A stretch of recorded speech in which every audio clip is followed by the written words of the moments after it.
However, another survey, the Roy Morgan researchers' Image of Professions survey, showed only 25% of the population rated financial planners as either high or very high for ethics and honesty.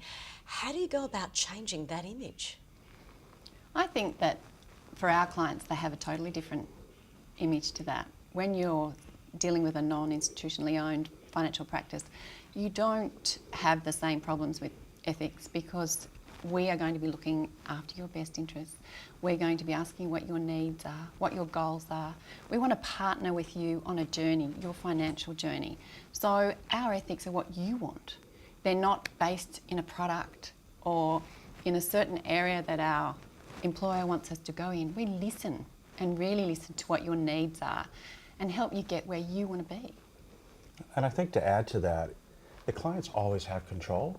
One of the things that we don't take away from is control. We're a coach. So we're just leading them on that journey, helping them down. There's lots of different ways that you can go on that journey. We call it the submerged rocks. You know, you're going to run into, there's never a straight line on how you're going to deal with it. So we make sure that we have contingency plans that help them along that way. So how does this look, say, for me as the customer? I think first of all it's client, because it's a long-term relationship. It's not a transact. I think the biggest difference is that we're not transactional. You know, we're giving advice, so it's an ongoing, long-term commitment to each other.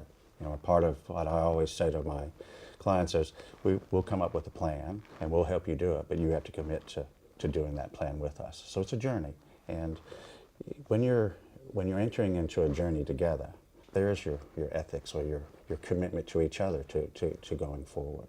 Yes, well, I mean, one of my most proudest moments was about a year ago when a client that I'd had for 8 years, when she first came to see me, she was living at home with Mum, had no money saved whatsoever and was living sort of hand to mouth, and she said, I want to buy a unit. And I said, oh, we can do that. We just have to put a plan together. So we put a savings plan together, and she saved in the beginning $20 a week.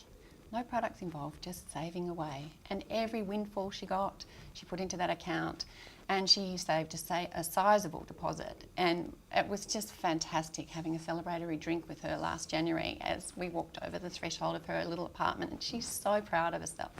And in 8 years, she achieved what she set out to do, and that's about partnering in the journey. You know, there's lots of shiny, bright things to distract us along that journey, but we just get back up on the bike and start saving again and start working towards our goals, and then we achieve them. And that, for me, is just the best part of this job. That's gold.